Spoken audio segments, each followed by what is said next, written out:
You guys, did you ever experience that whole cycle of feelings as a kid when you went to summer camp?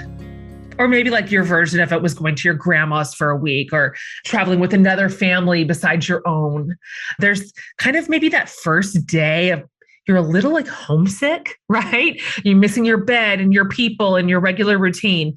And then there's this excitement of starting to get into your surroundings, just mixing up that routine, and then not just being okay with it, getting really into it.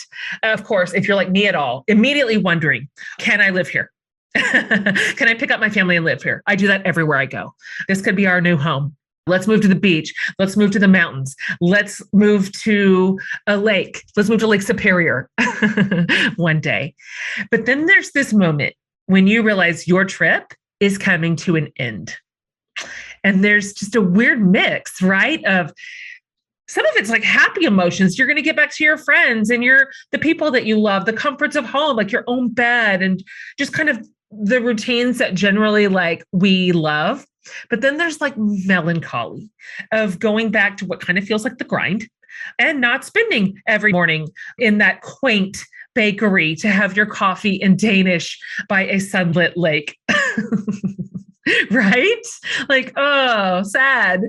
But these incredible things inevitably have their starting and their ending points. I'm thrilled to report that the second year has been just as good as the first, like maybe even better. And you know this, you've been along with me. I've been dropping in all the little details for you. You've seen it all and you've heard it all. It's just been really fun for me to do kind of the audio version of Letters from Camp to You. I've enjoyed that. I've enjoyed the recording of it, the sharing of it, the bringing you into it, hearing and seeing your feedback on all the socials. That part has been really like, it's made me feel connected, not lonely, and kind of like we're sharing an adventure. So you guys, this is big though. Stick with us after this series for a new series I'm kind of overly excited about. Okay. It is called Love, Sex, and Relationships. Okay.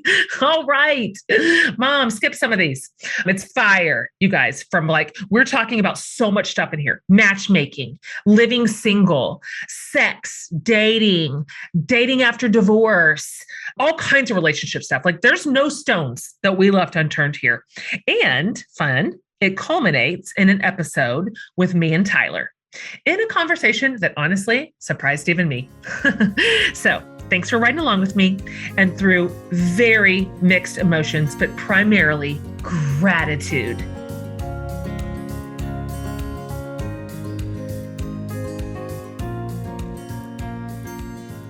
Okay. Hey. So this is so fun. The only way that at this point you don't know about MeCamp is that you just absolutely have not been anywhere near my social media or podcast feeds in 6 weeks. Otherwise, you're like, no, we get it. This originated last summer. Last summer, when Remy, my youngest, was heading to camp in Maine for almost 4 weeks. And at the time, camp was sort of a last minute choice for her. I mean, if you can just put your little brain around 2021, we were just right at just past the year mark of the pandemic. And we had virtual school for a year, her freshman year in high school. And our family had just, sort of unraveled, and we were in all sorts of chaos. And it was just a really, really hard year. And it was really hard on her, super hard on her. And so camp was kind of like this last minute, like kind of wild, let's just throw stuff against the wall and see what sticks in terms of just like pulling out of the quicksand. Right. And I was just thinking, okay, let's get this kid to camp. Like I grew up in camp. So camp for me has always been nostalgic, and so many of my like childhood memories are located around camp. The whole thing, camp friends, camp traditions, the places of camp, the food, the beds. It's like just a whole deal. And thinking, okay, no cell phones, right? Like no screens. Like let's go analog here, like old school, wholesome, crafts and campfires and field trips and hikes and just all the in some ways our times have changed so much. And in other ways, camp is camp. There are huge elements of summer camp today for this generation that are identical to what you and I experienced if you ever went to camp. And so it's sort of this almost like a vintage childhood, right? I mean, this is not what our kids have just ready access to these days. Their summers look different than ours, largely because of devices and connectivity and social media and even just the ethos of parenting right now is different than the way our parents parented us. So like even if we didn't go to camp, there was just a way of being a kid in the summer in the 70s and 80s and 90s that was just different. It was like, get outside. I don't know what you're going to do. You're thirsty, drink out of the hose, right? And so this just sort of throwback with a few less trappings of being a modern kid and having to be overly connected. And so that's what I wanted for her. So I found her camp in Maine. Sorry, this is a long circuitous route here, but here I'm about to land the plane. And because it was just a fragile time for her, what I told her last year was, okay, I'll tell you what I'll do. I don't even have a plan when I told her this. No plan, no flight, no book, no lodging, no nothing. I didn't know anything about Maine. I said, okay, I'll tell you what I'm going to do.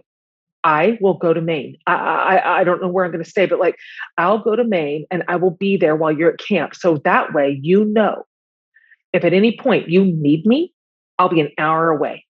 I didn't know how big Maine was. I just made that number up. I'm like, surely I can be within an hour. It was like an emotional safety net, right? And so I promptly went on the maps. I went on the map. I was like, Maine. So Maine. So where's her camp? They'd already taken my money. I know where her camp was. Her camp's here. Where do I go? And then, because this was you guys, I kid you not. I mean, this was honestly, it might have even been May, right? And camp's essentially the month of July. And so, well, guess what? There is no place to stay. And so, because the internet is a wonderful, magical place sometimes, I took to the streets, my internet streets. And I was like, community, I need to stay in Maine for almost 4 weeks. There aren't any places to stay. They're all booked. What should I do? And as always, this community pulls through so hard. And so I had all these ideas pouring in, everything from I think my aunt would let you stay with her, in her guest room, to just ran the entire gamut. And my now friend, Krista, reached out to me and said, we're in the final stages of renovating well, what used to be a convent in Bar Harbor, Maine. And it's not done, but it's close to being done. And you could be the very first renter. And I went, yes. And just like that, Krista chose for me Bar Harbor. So I dubbed it MeCamp, because as soon as it became readily apparent that Remy was having the time of her life at camp and she was thriving and wasn't going to need me, and I was not the emergency parent that I thought I might be constantly on call, I just went, oh my gosh, maybe I will decide to cherish this time. Maybe I'm at camp, right? I'm at MeCamp. And then just like that, MeCamp was born. And it was so memorable and beautiful. And I learned so much. And I was like nothing I'd ever experienced before. I mean, who travels for 3 to 4 weeks by themselves? I understand maybe the younger generation does this. They go to Europe and do it, but I didn't. It was new to me. And so thus MeCamp. And it was so good that I knew, first of all, I knew she was going back to camp this year because it was her favorite thing. And then I knew, okay, MeCamp, where do I go this year? And I'm a girl.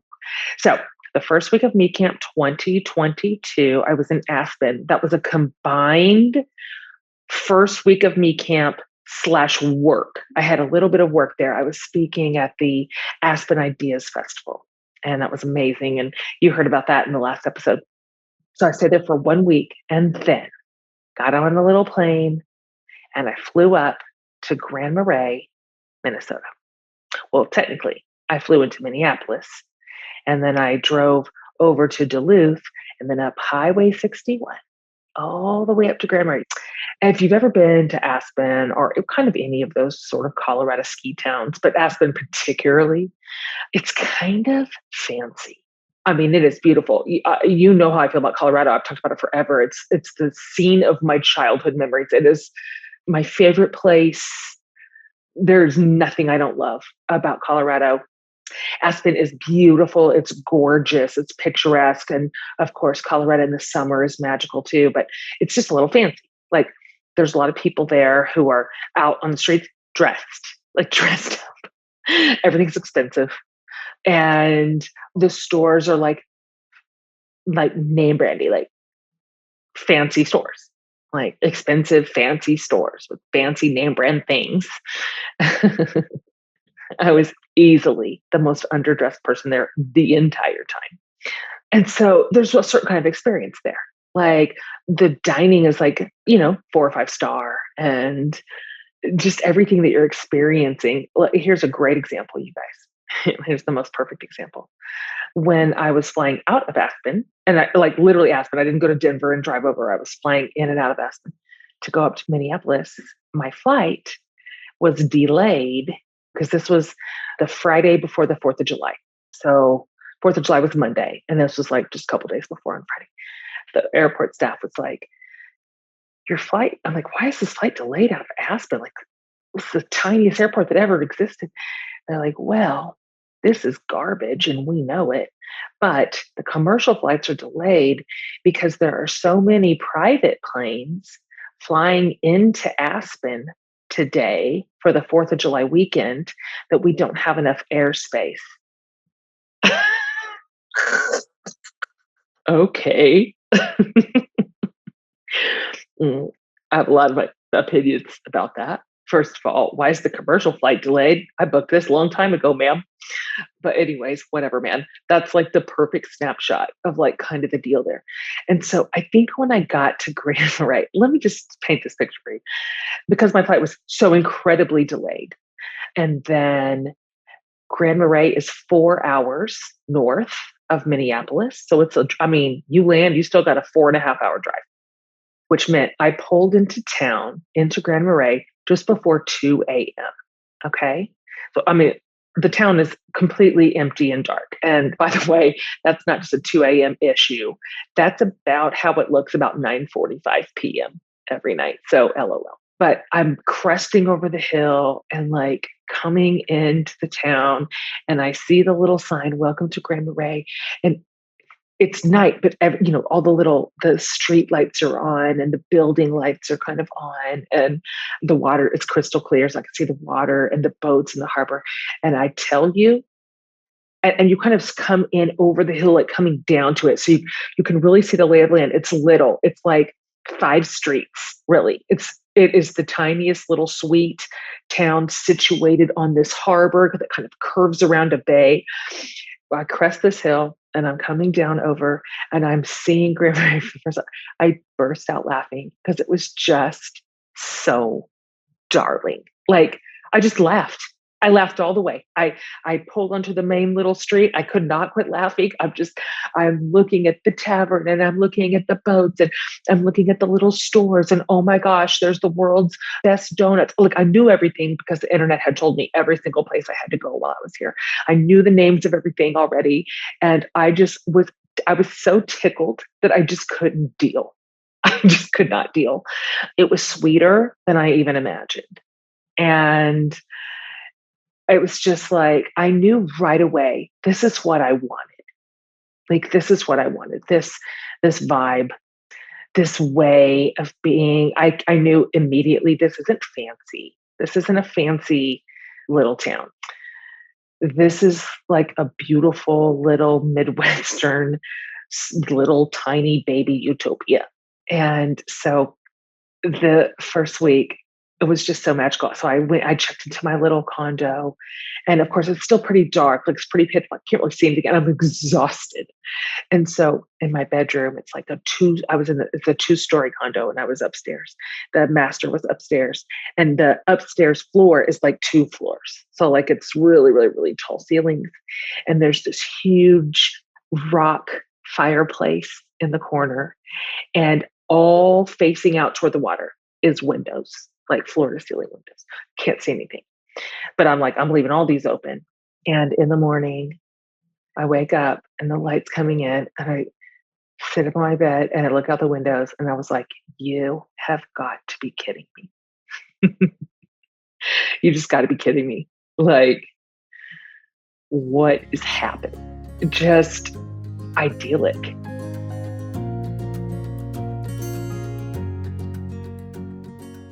Has that piece of plastic in your wallet been doing enough for you and your credit? If you need a little assistance in this category, the secured Chime Credit Builder Visa credit card could be a great place to start, because with this card, you can start building credit with everyday purchases and on-time payments. That's the magic of Credit Builder. You can increase your credit history, but with no annual fees or interest. And we know that having a higher credit score is only a positive thing, because it can mean lower interest rates on loans, better car insurance rates, an easier approval process for renting houses and apartments, and more. And of course, your own personal bragging rights if you're into that. So continue your credit journey with Chime. Sign up only takes about 2 minutes and does not affect your credit score. Get started at chime.com/forthelove. That's chime.com/forthelove. The Chime Credit Builder Visa credit card is issued by Stride Bank NA pursuant to a license from Visa USA. Chime checking account, $200 qualifying direct deposit required to apply for the secured Chime Credit Card Builder Visa credit card. Regular on-time payment history can have a positive impact on your credit score. Impact to score may vary, and some user scores may not improve.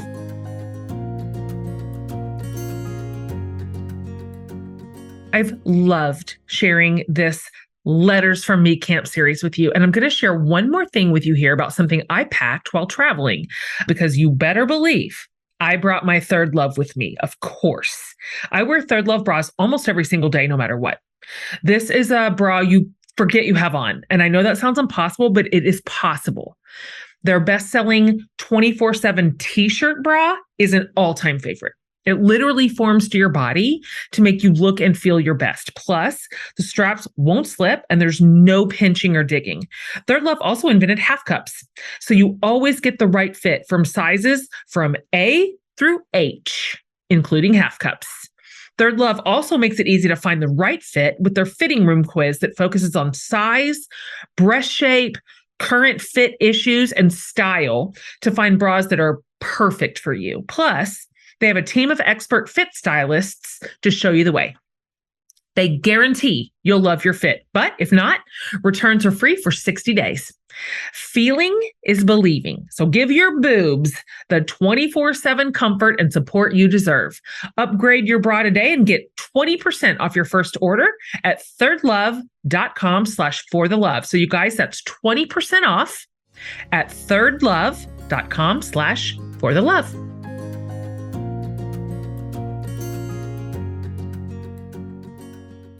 Oh, and let me tell you this too. This is important to the MeCamp story. I mean, it's blazing bright, blazing bright. I'm like, oh my gosh, I have slept until noon. I was worn out. I didn't set an alarm. The sun is straight up in it's 12 o'clock. It's got to be. And I like reach over and I grab my phone, and it is like, I'm not joking. It's like 5:15 a.m. Because fun fact, we are so far north that the sun doesn't actually set all the way until after 10 o'clock at night. Like there's still sun out at 10 o'clock at night. And it comes up, from what I can tell, about 12 minutes later. Okay, it does start coming up in the 4 o'clock hour. 4! So I want you to know that was the last day I slept with all my windows open. Okay, look. I love a good view, but I don't want to wake up at 4:45 in the morning and think it's daytime. Okay. I'm so sorry. That is the middle of the night. And so Grand Marais has just been exactly what I wanted out of MeCamp. Humble, friendly, normal, like normal. All I have worn are sweatshirts and leggings. That is it every day. It's pretty chilly.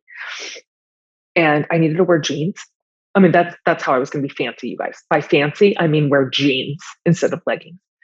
And I like put those jeans on, went to button them. I was like, oh gosh, this suggests that I have, number one, only worn stretchy pants for quite some time.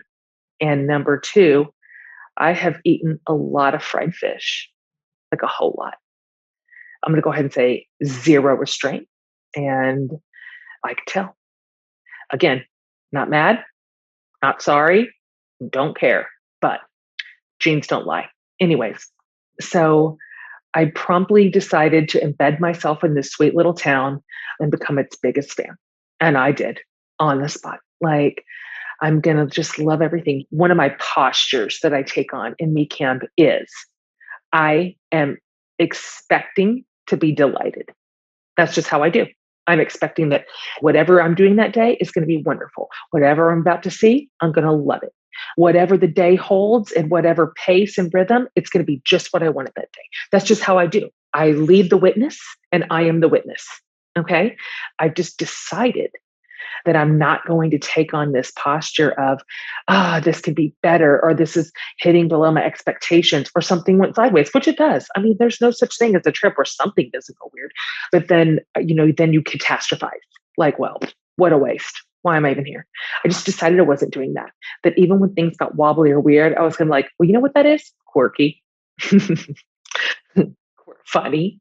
You know what this is? A funny story. And so that's kind of how I experienced Grand Marais in general. And so I will talk to everybody that I meet. So if ever you do any type of MeCamp, listener, and that could mean like an afternoon, like that could just mean that you take off the afternoon and you spend it however you want to spend it. You don't come home till dinner or whatever. Like it doesn't have to be so like over the top, so long, so extended, so far away. It could be in your town. It could be the town over. It could be one afternoon. It could be one overnight. Like I don't think there's just no one way to do this. But I can tell you, like if you decide to stay open to meeting whoever, like the people around you, I think you might be delighted. And here's what I have learned to do. When I generally sit at the bar because I'm just by myself and I bring a book in case nobody's sitting by me, but almost always I end up with a new friend, like a dinner companion who also happens to be sitting next to me, and we strike up a conversation. And just like that, we're 2 hours in the back. Like I've got several texts this very week from people that I met just in town. But I've learned that there's so much you can discover and then also learn to be delighted about if you ask good questions. If you're genuinely interested in like getting to know the little place that you're at, however near or far it is, whether it's like a whole different city or maybe just a little community or maybe just a restaurant, like whatever. Like I ask a lot of questions and I've just learned so much, like especially when Minnesota is so far away from what I know. I don't know the answer. So I ask the people that I'm sitting by things like the locals, particularly, what was it like to grow up here? What was it like to grow up in Grand Marais? I ask things like, how has it changed? Because one thing that I discover about here is that a lot of people grow up here. Some leave and go to either college or do a little bit of young adulthood or life, but a lot of them come back. And so I have met a lot of adults who grew up here and are here now, whether they never left or they left and came back. But so I asked, how has it changed since you were a kid? I asked things like, all right, what's the very best thing about here? And what's the worst thing about here? Listen, everybody has opinions. So don't think that people don't have something to say about that. I'd like to ask locals, what's the hidden gem? Like what's the thing that you guys know near here or around here or about here that those of us visiting might not stumble on? That's a fun question to ask. And then I also like to ask, what are the like local whatever. What are the local phrases? Oh my gosh, there's so many up here. So many. You see me talk about them like, you betcha. And hey, and what's the one? Oops. Ooh, oof. There's oofta. Oh, there's just so many. What are the local phrases? What's the local lore? Right? Like, what are the local legends? There's just all kinds of stuff. Like, I have heard so many answers to that question. Like, there's like a little special sort of magical spiritual thing that you can go to with an appointment with a local tribal chief. There's all kinds of stuff. Like, you just have to ask.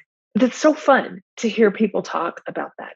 So I've spent a good deal of time with the people who live here. And then, and I learned this last year when I was in Maine, I was there almost the whole time by myself. But for maybe 4 of the days, two of my dear girlfriends came up, Megan and Lisa. And then for the last 3 or 4 days, my daughters came up. And MeCamp turned to WeCamp. And so, first of all, I made up the whole idea of MeCamp. There's not rules. It's invented. Like, if I want MeCamp to be WeCamp for a few days, it can be. This isn't rigid. It's an invention. But I noticed last year, for those few days that I had people that I love with me, that was its own brand of magic. I loved the handful of days that MeCamp turned into WeCamp. And for a million reasons. Like, first of all, at that point, I'm already so like deep in the bag where I'm at. I'm in love. I'm bursting. I'm just bursting to tell somebody. I want my people to see it. I want them to witness it. I want to witness to the experience. I need another historian to help remember what was that one place and what was that one thing and where did we do and remember what was that one thing that one guy said. Like, I'm dying for somebody to experience it with me that's in my normal day-to-day life so that we can remember it together. And also, as wonderful as MeCamp is, as good as it is to be by yourself and rediscover your own good company, to realize how independent you just really can be, how enjoyable even experiences can be without the buffer of anybody familiar. Like, all that's so true. You might be shocked what you can both experience and enjoy all by yourself. Like, I love that discovery about MeCamp. Easily my favorite thing that I discovered. And while all of that is true, it's also true that at least in this way that I'm doing it in kind of an extended amount of time, it can get a touch lonely. Like, just a touch, you miss your people. Like, whether it's like your family, your kids, or your best friends. Like, I miss my siblings, my mom, Tyler.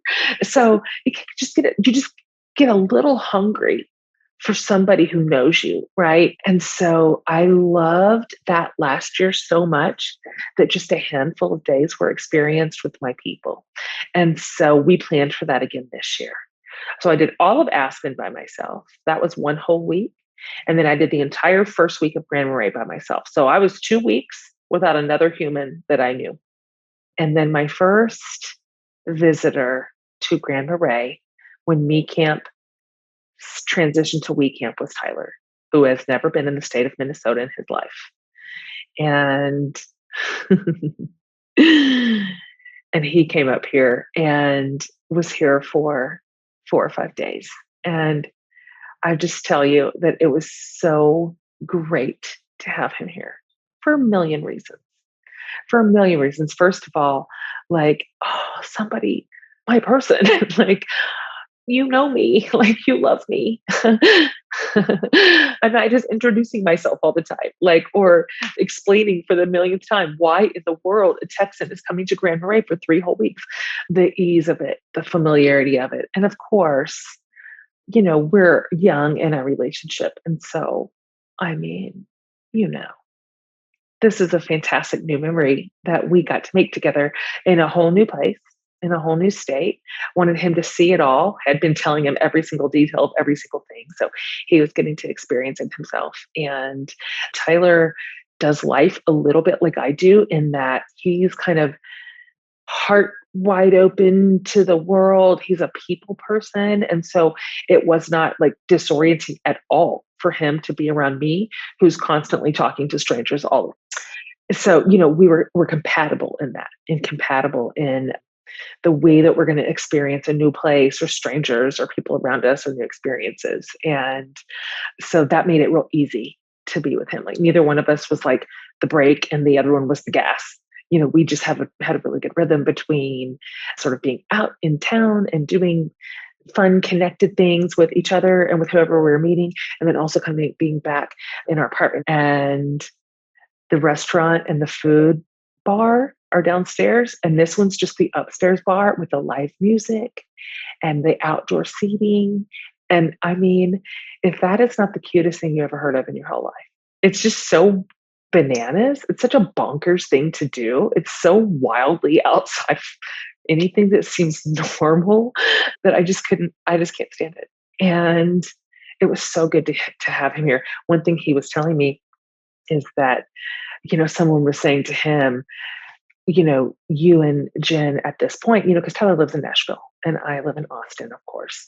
And they were like, you guys are kind of like in the bachelor phase of your relationship, meaning it's kind of like when the bachelor is down to the last couple of girls or whatever, or even right after he's chosen somebody and they're moving into the relationship phase, and everything is like destination, right? Like, we're going to go have a date in Rome. We're going to go have a date in the Bahamas. And it's just like fantastical, not normal scenarios, either constantly traveling and doing like destination or just like over the top dates, where it's just not real life. It's all too fun. Nobody has that much fun all the time. You can't. And somebody was saying to him, you guys are kind of like that because you're long distance. And so you're either, meeting up at each other's respective homes, but at which case you're still like doing things and having activities and dinners and all that, or you're meeting like around. We've been all kinds of places together, he and I, and it's just not real. But, we were talking about that. We picked a bench right out here. Like literally, I'm looking at it right now, right on the water. And we would just go and sit there and talk and tell stories and laugh. But we were sitting on that bench and he was like, I get the idea that we're destination and over the top experience couple, sort of, except also not, because the truth is that being in a relationship that's long distance is actually work. Like, it doesn't only exist in the realm of glass half full, experiential, like not real life. We have to work harder. We got to know each other and essentially fell in love by talking 1 zillion hours, a zillion. And we have to work really hard at communication, because when so much of our relationship is distance, and some things are like text and voice message, and of course we're on the phone all the time too, but things can get missed or lost or misunderstood or misinterpreted. And absences, you can write yourself a little story like on delays or just dumb stuff.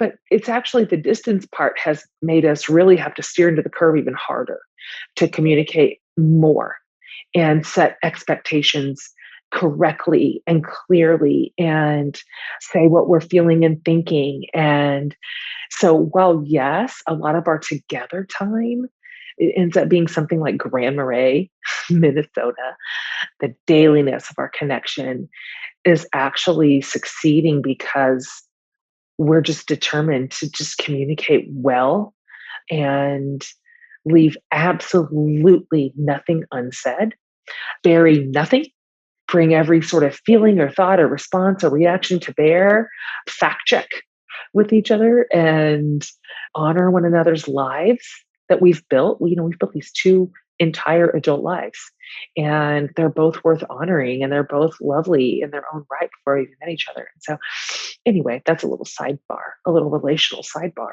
And I started pre-grieving the fact that he was leaving like 2 days before he left. And so that was great.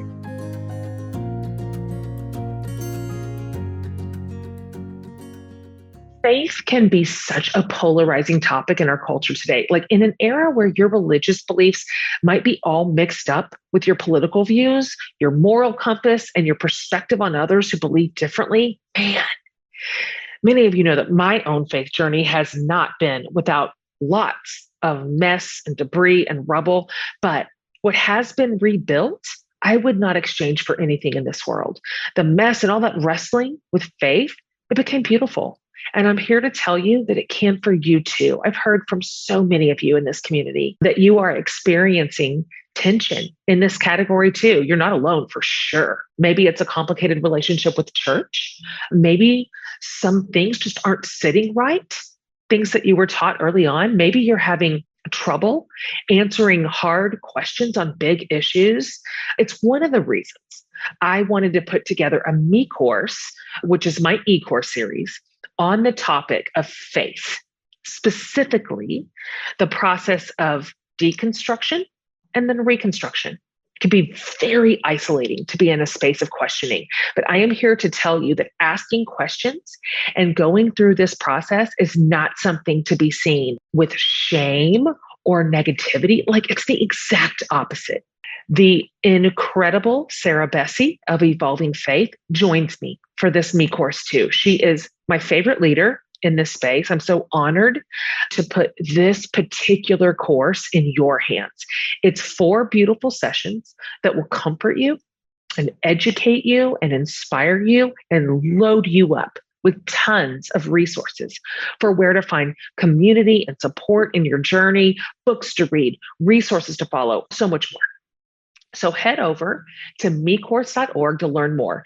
This course on faith and deconstruction and reconstruction is my 5th e-course. So we have a library of other options for you too, along with some incredible bundle offers for savings on all the courses. So check it all out at mecourse.org.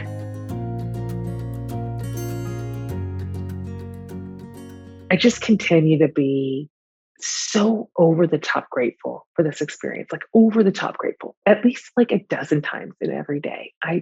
Myself will tell myself, my brain will tell myself, Jen, this is like so special. Like I could cry right now, like so special. And this is like such a gift. And who in a million years would have thought that I would spend the first 2 summers of my rebuild, my entire second half life rebuild, in 4 weeks of mostly solo travel.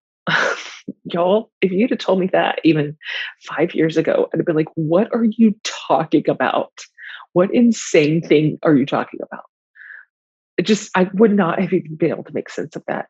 It for a million reasons, life circumstances, obviously, but also like, I'd have been like, no, I don't even have that in me. Like, I don't even, that's not my deal. Like, I don't even think I can do that.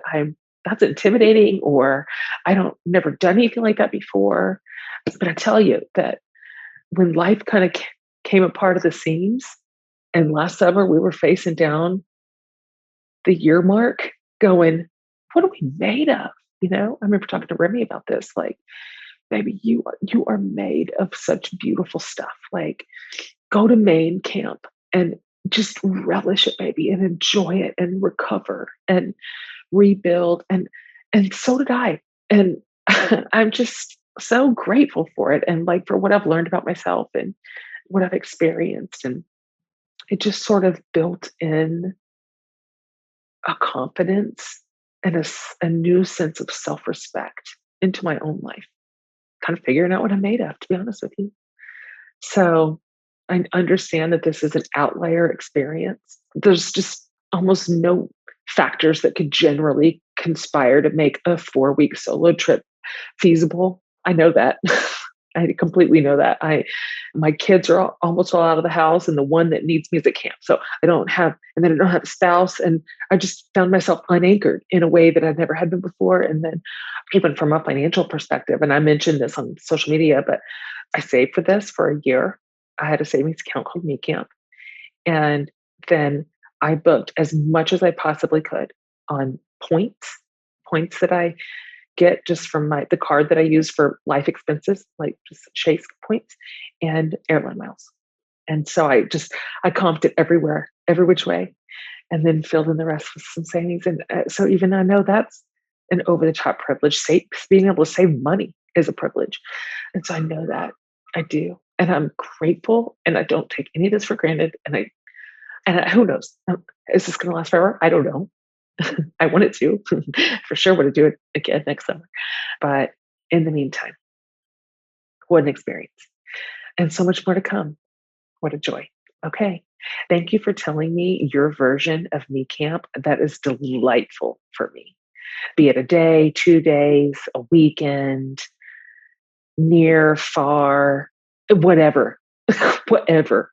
If you missed it, go over to my socials, because we put together like kind of a MeCamp best practices / a million options digital resource for you, where we pulled all these ideas. What can MeCamp look like for you in your context, in your budget, in your area? What are your best practices? All of it. Like, we just packed everything we could think of to maybe inspire you in your own life toward MeCamp. But it's just free. Like, just download it. It's on my socials, and I'll see if I can get it linked here too. But anyway, thanks for sharing your experiences with me, because I love to hear it.